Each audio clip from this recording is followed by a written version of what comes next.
Sa loob ng Street, Germain Medical Center, isang ospital na kilala sa marangyang pasilidad at mga pinakabihasang doktor, may isang taong halos hindi napapansin ng sinuman, si Ramon de la Cruz, 42 taong gulang, payat, tahimik, at palaging may dala-dalang mop at timba.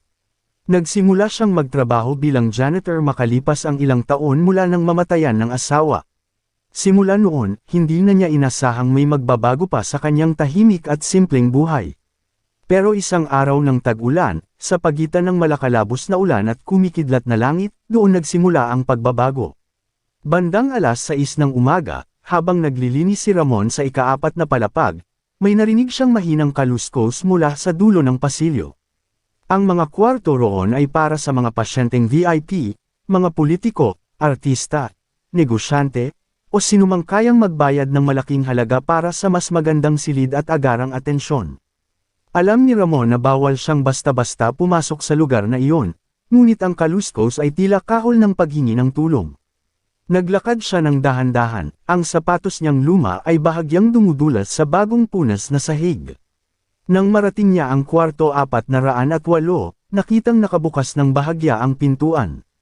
Mula sa loob ay may maririnig na mahinang pag-ungol. Huminga siya ng malalim. "Hello, may kailangan po ba kayo ng tulong?" Maingat niyang tanong habang sumisilip. Doon niya nakita ang isang babae, maputi, maganda, may mahabang buhok, at halatang galing sa mayamang pamilya. Nakasuot siya ng mamahaling nightgown, at ang buhok niya ay kumalat sa kama na parang alon. Nakapikit ito at tila nahihirapan huminga. Sa gilid niya ay nahulog ang tubig, basa ang sahig, at tila nadulas siya. Agad na kumilos si Ramon. "Ma'am, sandali lang po," sinabi niyang may pag-aalala. Nilapitan niya ang babae at maingat itong inilalayan pabalik sa kama. Naramdaman niya ang lamig ng kamay nito. Kahit nanginginig sa kaba, sinuri niya kung kailangan ng nurse. "Og, tubig?" mahinang bulong ng babae. Kumuha si Ramon ng baso at ibinigay sa kanya. Dahan-daang uminom ang babae bago muling napatingin sa kanya. Saka pa lamang nagmulat ng buo ng babae at naaninagan si Ramon. "Panipi tuldok-tuldok-tuldok, sino ka?" Mahina ngunit mariing tanong niya. "Si Ramon po, janitor. Pasensya na po kung pumasok ako, pero narinig ko kayong parang nahihirapan."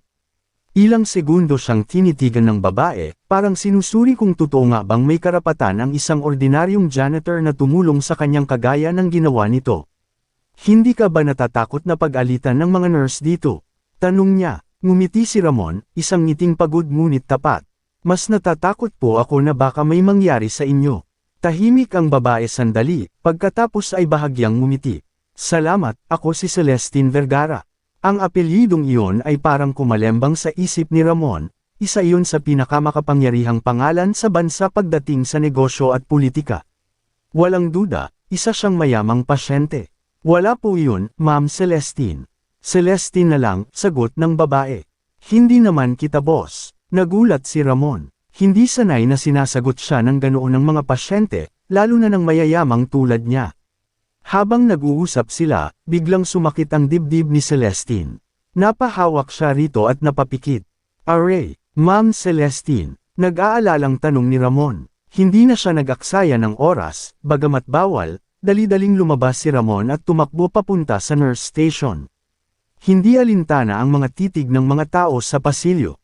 "Nurse." Yung pasyente sa 408, sumasakit yung dibdib, nahihirapan huminga.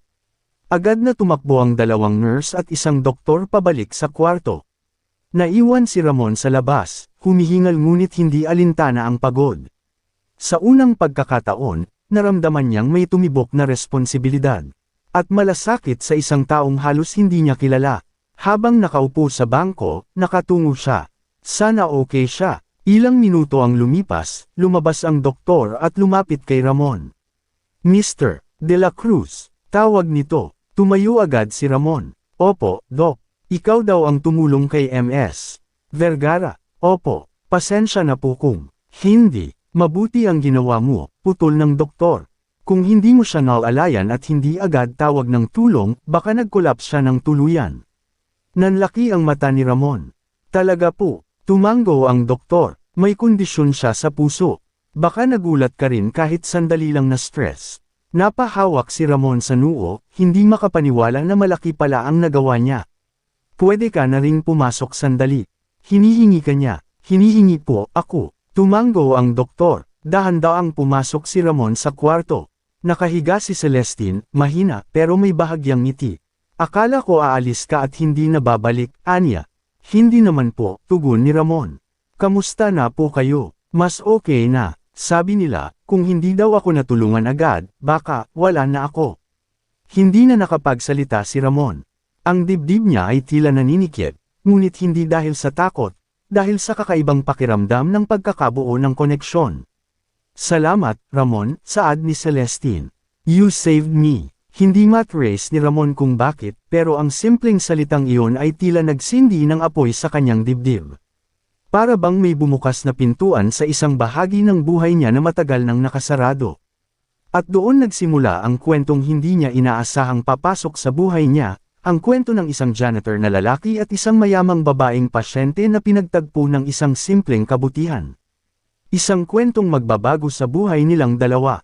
Kinabukasan, maagang dumating si Ramon para sa kanyang shift. Hindi niya alam kung bakit, pero mula nang tulungan niya si Celestine, parang mas magaang ang pakiramdam niya.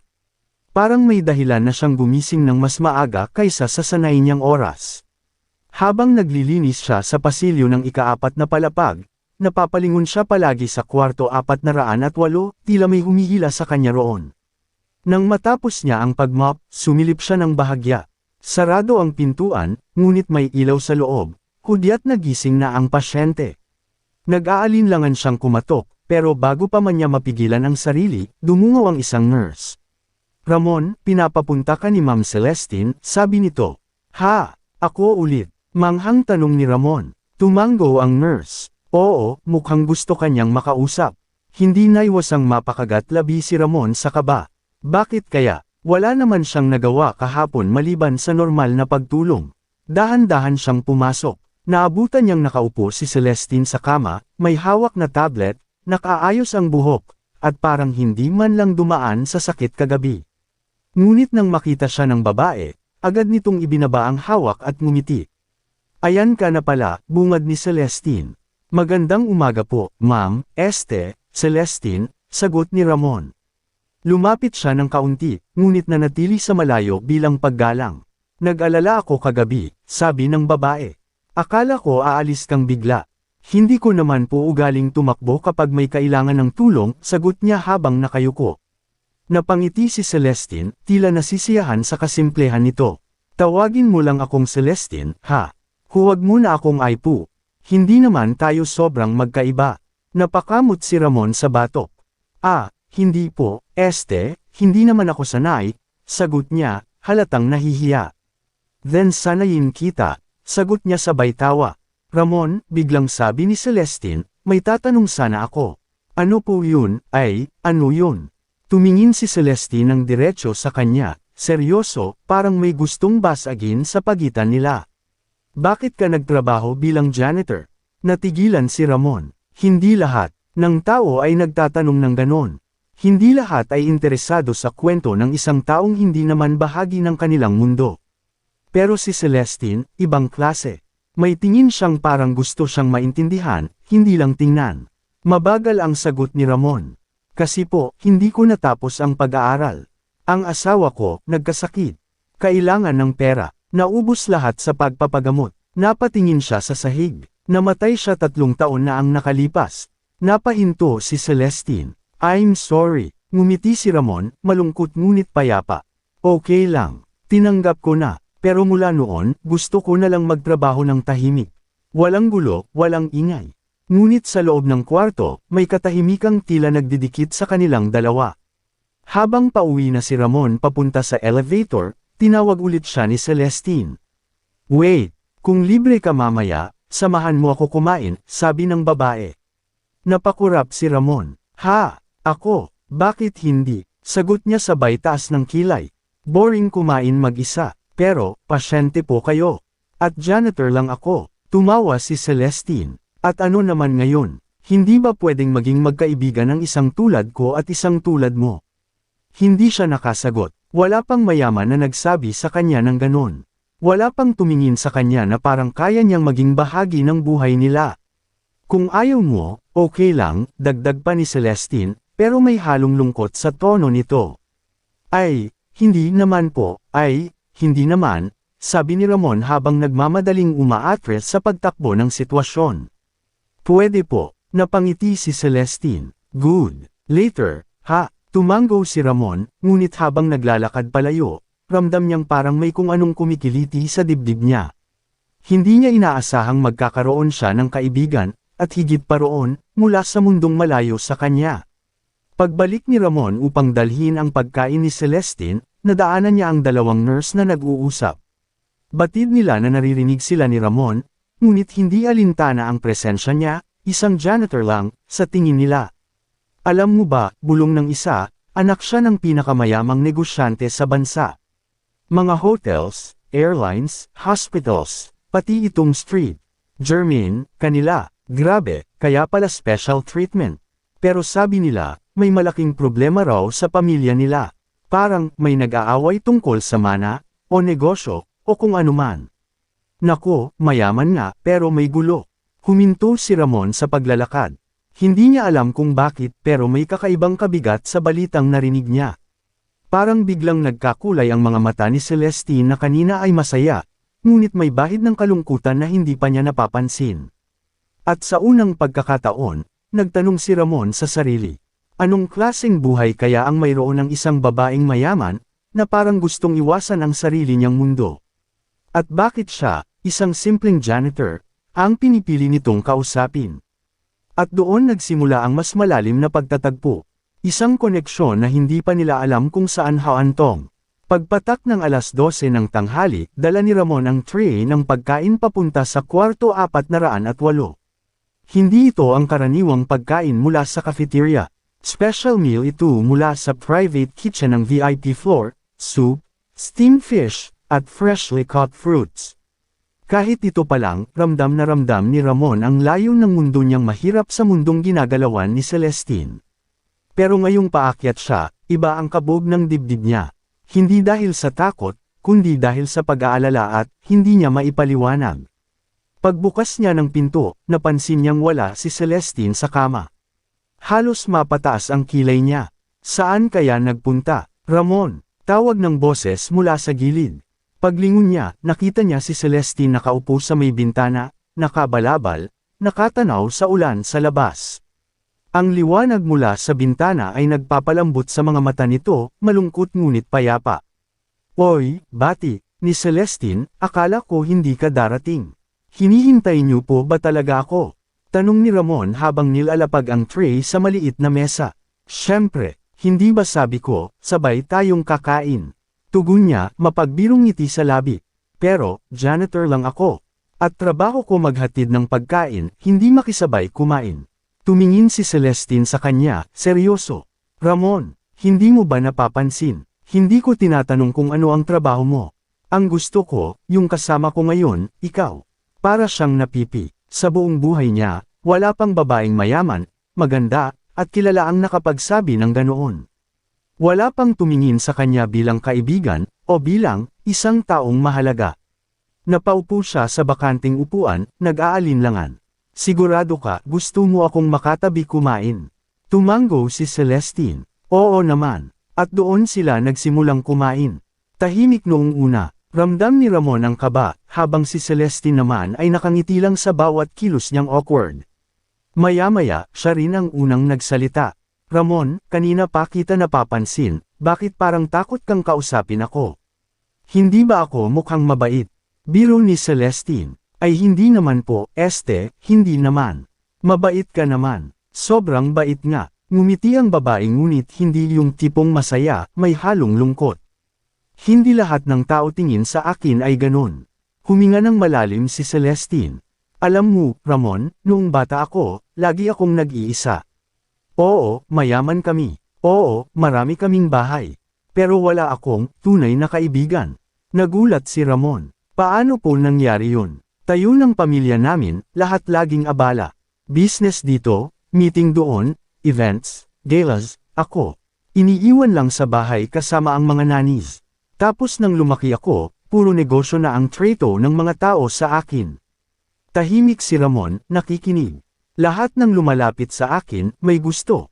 May agenda, may hinihingi. Nagtagal ang pananahimik niya bago bumantong hininga. Kaya noong kagabi, noong tinulungan mo ako, na walang hinihingi, walang ibang dahilan maliban sa kabutihan, doon ako nagulat. Nilingan niya si Ramon ng diretso. Hindi mo alam kung gaano kahalaga sa akin yun. Napayuko si Ramon. Hindi niya alam kung paano sumagot.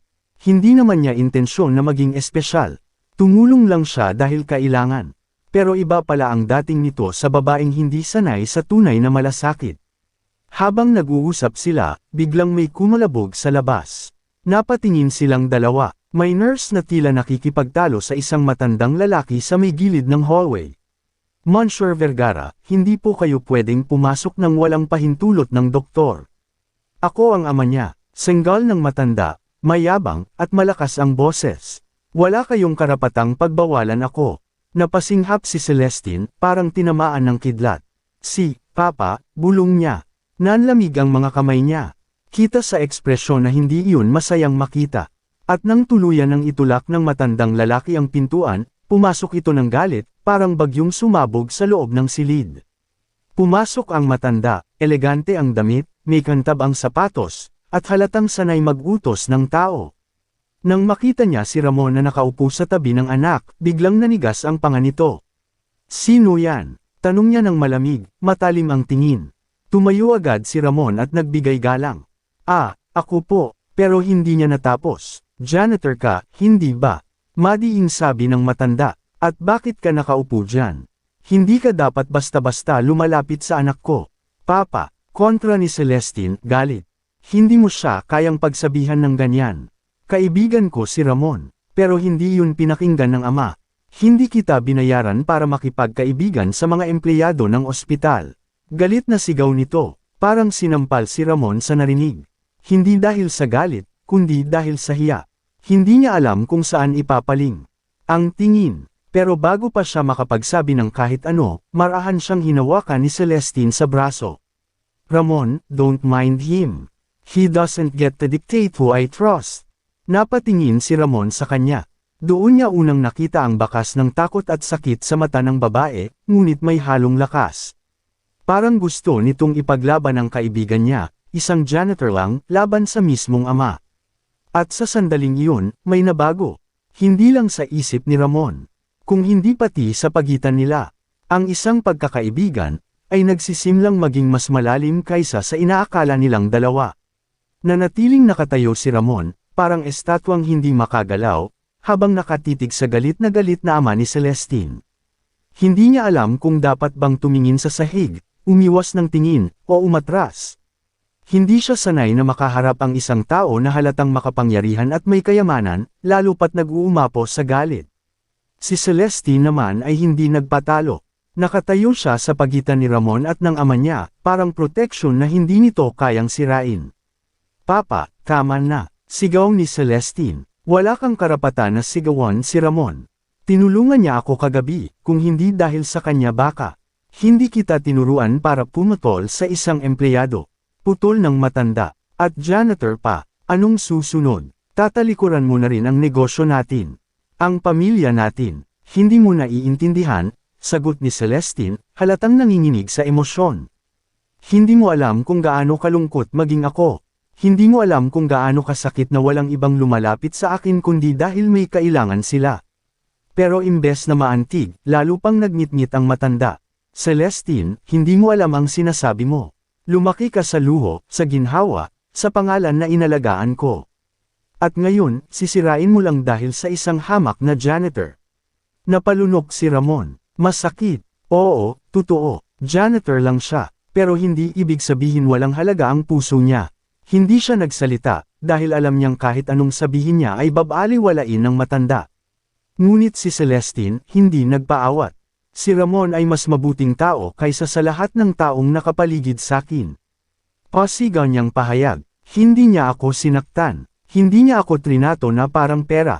Hindi siya humingi ng kahit ano. Tinulungan niya ako dahil mabuti siyang tao. Namalas ni Ramon ang pamumulan ng mukha ni Mr. Vergara. Celestine, hindi mo alam ang ginagawa mo. I know exactly what I'm doing, mariing sagot ng babae. Tumingin siya kay Ramon. Ramon is my friend, and I choose who I trust. Not you. At iyon ang nagpabigla sa lahat. Bago pa man lalong lumala ang sitwasyon, nagsalita si Ramon ng mahinahon. Ma'am Celestine, salamat po. Pero baka mas mabuti pong umalis na muna ako.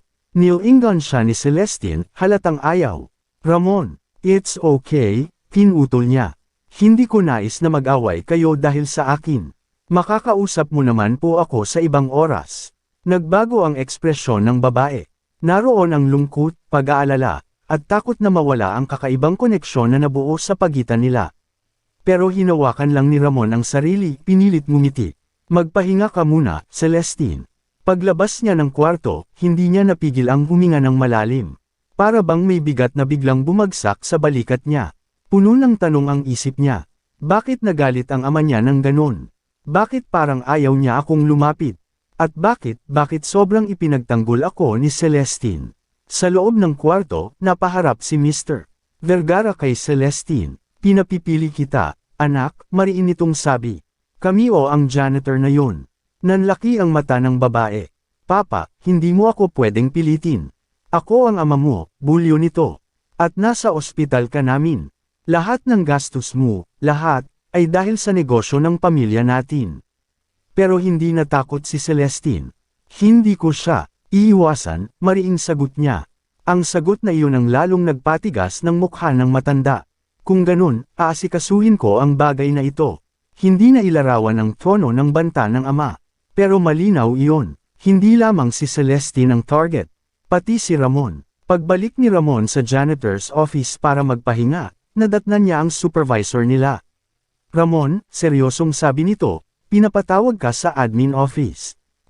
Bakit daw? Hindi ko alam. Pero mukhang may nagreklamo. Parang pinusuan si Ramon. Sino pa ba? At nang dumating siya sa admin office, may isang papel sa mesa. Isang memo. At nakasulat doon. Ramon de la Cruz, temporarily suspended pending investigation.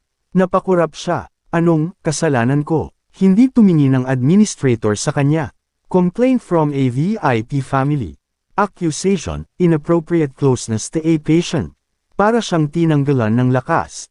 Hindi siya makapagsalita. Hindi niya alam kung iiyak, magagalit, o manghihina. Pero isang bagay ang malinaw. Si Mr. Vergara ang may pukana nito. Samantala, sa loob ng kwarto, hindi mapakali si Celestine. Kanina pa dumaan ang dalawang nurse at nagsabing hindi nila nakita si Ramon. Kinakabahan siya, hanggang sa dumating ang isa niyang kakilala sa staff. Ma'am, bulong nito, nagdadalawang isip. Ano yun? Tanong ni Celestine. Huwag po kayong magugulat pero, sinuspinde po si Ramon. Nalaglag ang hawak na baso ni Celestine. Suspended, dahil saan? Paano? At ganun kabilas, bumigat ang dibdib niya. Hindi dahil sa sakit, kundi dahil sa galit, at sa takot. Dahil dito nagsisimula ang tunay na gulo. Nang makauwi si Ramon matapos ibigay sa kanya ang memo ng suspensyon, parang nabingi ang buong mundo niya. Ang bawat hakbang ay mabigat, ang bawat paghinga ay parang may nakakuyom sa dibdib niya. 2 taon na siyang nagtatrabaho sa ospital na iyon, kahit kailan, hindi siya nagkaroon ng kahit anong reklamo. At ngayon, dahil lang sa isang taong may kapangyarihan, bigla na lang siyang tinanggal. Pagdating niya sa maliit niyang inuupahang kwarto, naupo siya sa gilid ng kama at napayuko. Hindi niya alam kung dapat ba siyang magalit, malungkot, o tanggapin na lang ang nangyari. Ngunit sa puso niya, alam niyang hindi siya dapat parusahan dahil lang sa pagtulong. Bakit kailangan gawin sa akin to? Anong ginawa kong masama? Habang nakatulala siya, biglang tumunog ang cellphone niya. Isang tawag, numero ng ospital. Nanginginig ang kamay niya nang sagutin niya iyon. Hello, isang pamilyar at nag-aalalang tinig ang sumagot. Ramon, this is Celestine. Napasinghap si Ramon. Halos hindi siya makahinga. Celestine, anong ginagawa mo? Hindi ka dapat tumatawag sa akin. Delikado, hindi ko kayang hindi tumawag. Sigaw ng babae, na halatang umiiyak. Ramon, bakit hindi mo sinabi na sinuspinde ka? Bakit hindi mo ako kinausap? Naguguluhan din ako, mahinang sagot niya. Ayokong madamay ka pa, pero ako ang dahilan kung bakit ka nasuspine. Tugon ni Celestine, humihikbi. Narinig ko mula sa staff. My father filed the complaint. He demanded your suspension. Hindi ko alam na gagawin niya yun. Napayuko si Ramon, nang hihina. Celestine, okay lang. Trabaho lang to. Huwag mong sabihing okay lang. Halos pasiga na putol niya. Hindi ka masamang tao, Ramon. Hindi mo deserve to. Gusto ko siyang kausapin. Huwag, mabilis na tugon ni Ramon. Huwag mong harapin ang ama mo dahil sa akin. Lalo lang lalala, pero hindi napigil ni Celestine ang mga luha niya. Ramon, ayoko kang mawala. Ayoko na mawala pa ang tanging taong naging totoo sa akin. Yumigting ang dibdib niya. Hindi niya inaasahan ang mga salitang iyon. At doon dumating ang katahimikan na puno ng emosyon na hindi nila kayang banggitin. Celestine, sabi ni Ramon, mabagal at puno ng pag-aalinlangan, ano ba ako sayo? Natigilan ang babae. Tahimik sa kabilang linya. Huminga si Celestine ng malalim bago nagsalita. Ramon, ikaw lang ang taong hindi ako tinitingnan bilang Vergara. Ikaw lang ang nakikita ako bilang ako. Tumulo ang luha ni Ramon kahit hindi niya mapigilan. Pero, magkaiba tayo ng mundo, mahina niyang sabi. Hindi ako natatakot sa mundo, sagot niya, matatag. Natakot lang ako dati, pero ngayon, hindi. At bago pa man makasagot si Ramon, narinig niya ang isang malakas na boses sa background. Celestine, who are you talking to?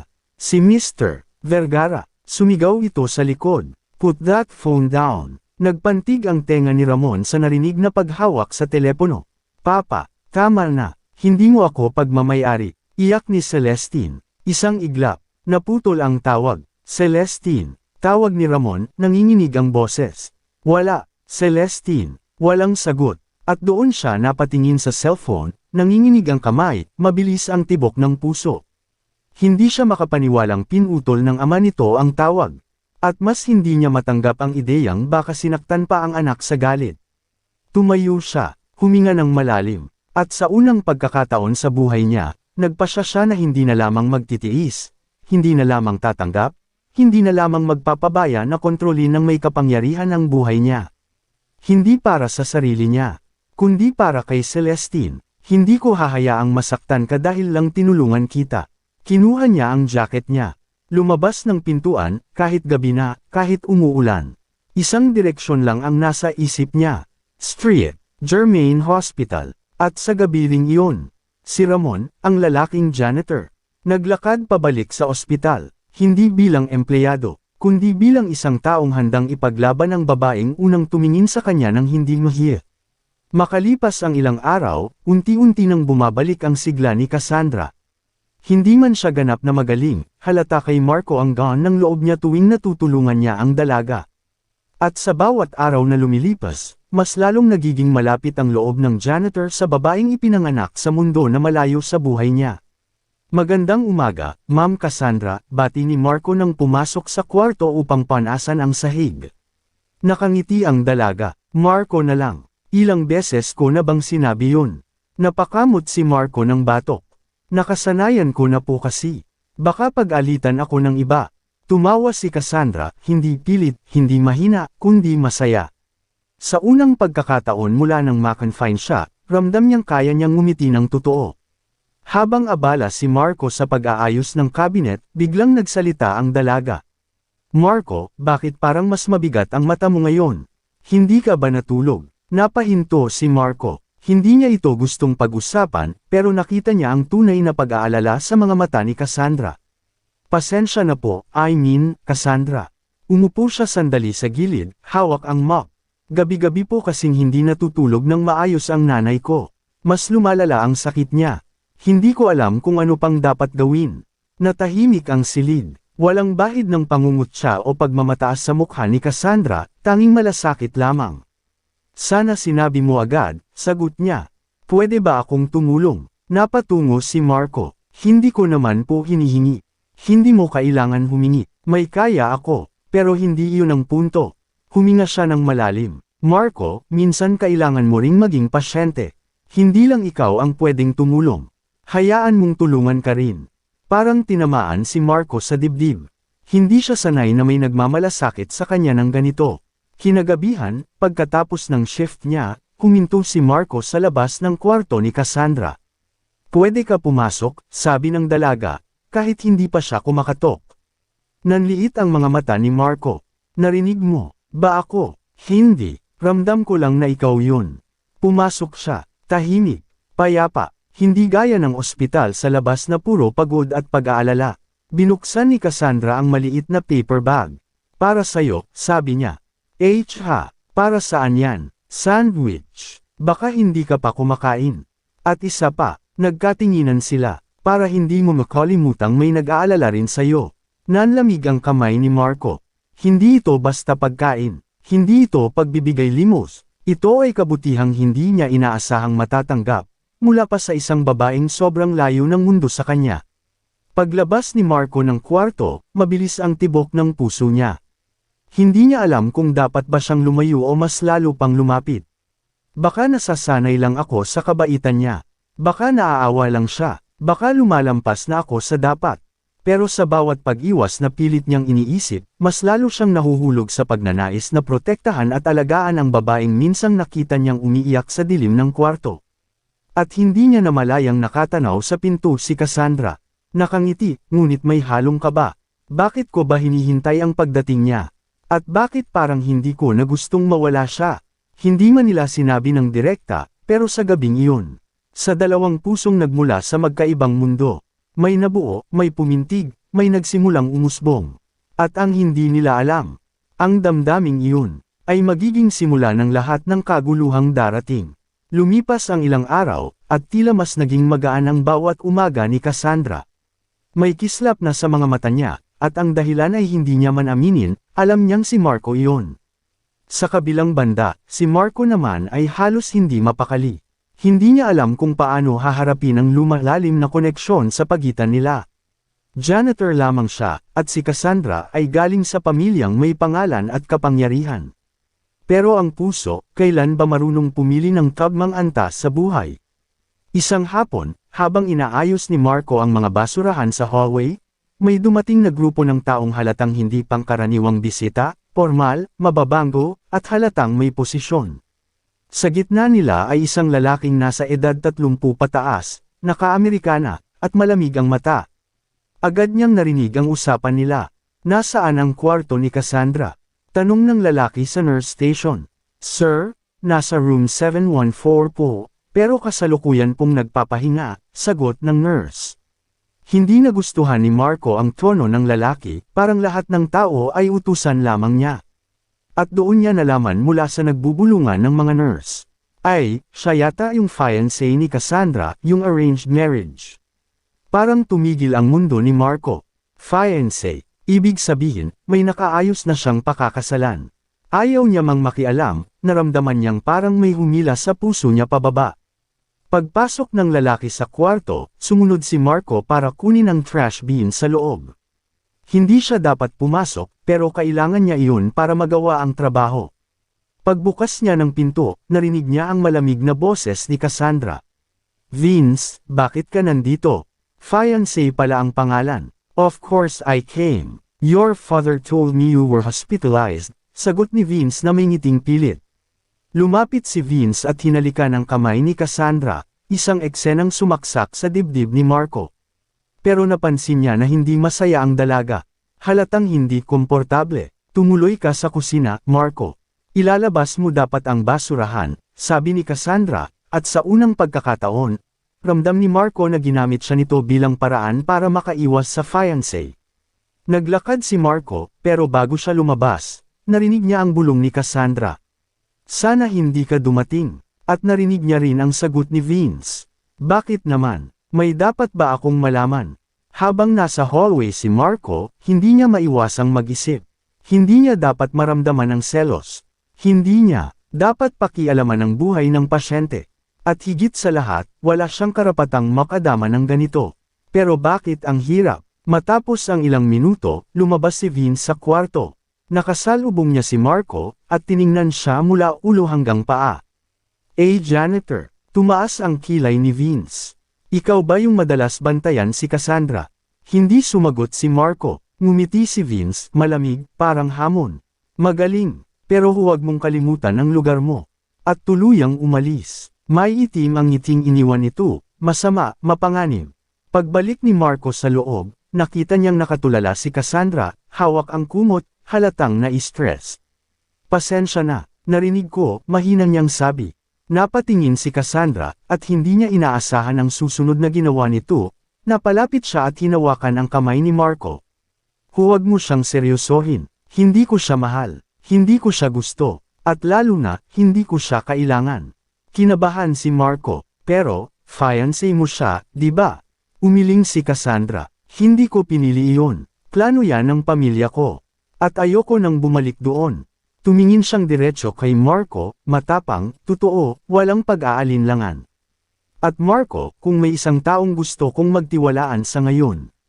Mas hinigpitan niya ang hawak. Ikaw yun. Tumigil ang oras para kay Marco. Hindi niya alam kung dapat ba siyang tumakbo palayo o manatili. Ang alam lang niya, sa bawat araw, sa bawat ngiti, sa bawat hawak ng kamay, mas lalo siyang lumulubog sa damdaming hindi na niya mapipigilan. Kinabukasan, tila ibang liwanag ang bumabalot sa silid ni Cassandra. Hindi yun galing sa araw, kundi mula sa isang damdaming unti-unting sumisibol sa pagitan nila ni Marco, damdaming sinusubukan nilang pigilan, pero hindi kayang takasan.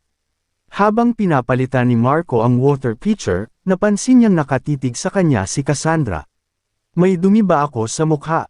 Natatawa niyang tanong. Umiling si Cassandra. Wala, tinitingnan lang kita. At sa simpleng linyang iyon, biglang lamambat ang loob ni Marco, sabay takot na hindi niya maipaliwanag. Sa kabilang bahagi ng ospital, tahimik na nagmamasid ang fiancé ni Cassandra, si Vince. Hindi siya umuwi agad. Sa halip, kinausap niya ang isa sa mga tauhan ng ospital, isang nurse na takot mawala ang trabaho. Gusto ko malaman kung sino ang madalas pumasok sa kwarto ni Cassandra, malamig na utos ni Vince. Lalo na yung lalaking janitor. Napalunok ang nurse. Si Marco po.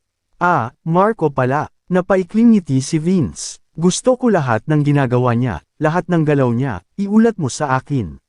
May binigay siyang sobra, kapalit ng katahimikan. At doon nagsimula ang lihim na pagsubaybay kay Marco, hindi niya alam na may matang nakatingin sa bawat hakbang niya. Kinagabihan, nag-round ulit si Marco. Tahimik ang ospital, tanging tunog ng aircon at malalakas na tibok ng puso ang kasama. Pagbukas niya ng pinto ni Cassandra, gising pa ito. Hindi ka pa natutulog? Tanong ni Marco. Hindi ako makatulog, sagot niya. Pwede ka bang umupo sandali? Nagdalawang isip si Marco. Bawal iyon. Kasalanan. Pero nang makita niya ang lungkot at pagod sa mukha ng dalaga, hindi niya nagawang tumanggi. Umupo siya sa silya sa gilid ng kama. May iniisip ka? Tanong niya. Marahang tumanggo si Cassandra. Marco, natatakot ako. Natatakot sa ano? Sa pagbabalik ni Vince. Sa pamilya ko. Sa mga gusto nilang ipilit na hindi ko naman ginasto. Pumikit siya sandali, saka bamulong. Marco, ayokong bumalik sa buhay na iyon. Gusto ko ng kalayaan, kahit minsan lang. Nang marinig niya iyon, may humaplo sa puso ni Marco. Gusto niyang sabihin na hindi dapat siya ang sandalan ng dalaga. Gusto niyang sabihin wala siyang mayaalok. Isang janitor lang siya, hanggang doon lang dapat. Pero ang lumabas sa bibig niya ay, kabaligtaran. Kung may kailangan ka, anumang oras, nasa likod lang kita. Dahan-daang ngumiti si Cassandra, malungkot ngunit totoo. At Marco, masaya ako kapag nandito ka. Muntik nang mabitawan ni Marco ang hawak niyang tray. Hindi niya mapigil ang mapatingin sa mga mata ni Cassandra, mata na nagpapasalamat, umaasa, at may lihim na hinahanap. Minsan, ang mga hindi sinabing salita ang pinakamalakas. At sa gabing iyon, kahit walang pag-amin, ramdam nilang pareho. May nararamdaman na sila, at lalo pa itong lumalalim. Paglabas ni Marco sa kwarto, may babaeng nurse na nakatingin sa kanya. Gabi, bati ni Marco. Hindi ngumiti ang nurse. Marco, mag-ingat ka. Mahinang bulong pero seryoso. Hindi ka dapat masyadong lumalapit kay Cassandra. Nagtaka siya. Bakit? Umiling ang nurse, halatang natatakot. May mga taong hindi mo dapat nakakalaban. Lalo na ang fiancé niya. Napatigil si Marco. Anong ibig mong sabihin? Pero bago pa makasagot ang nurse, dumating ang head nurse at tinawag siya. Napaatras ang babae at mabilis na umalis, parang natakot may makakita sa kanila. Nalito si Marco. Kinabahan, at mas lalong naguluhan. May hindi siya alam, may hindi sinasabi, may panganib na papalapit. Kinabukasan, habang naglilinis sa hallway, may biglang humawak sa braso ni Marco. Paglingon niya, si Vince. Mag-uusap tayo, malamig na sabi nito. At bago pa man makagalaw si Marco, hinayla siya nito palayo sa mga tao. Masamang ngiti, nanlilisik na mata. Alam kong lumalampas ka sa trabaho mo, bulong ni Vince. At hindi ako matutuwa kapag nalaman ng pamilya namin. Hindi nakasagot si Marco, pero ramdam niya ang patak ng malamig na pawis sa leeg niya. Ito ang hindi niya gustong dumating. At sa sulok ng hallway, hindi nila alam. Isang CCTV camera ang nakatutok sa kanila. At may nagmamasid na tao sa likod ng monitor. Wakas!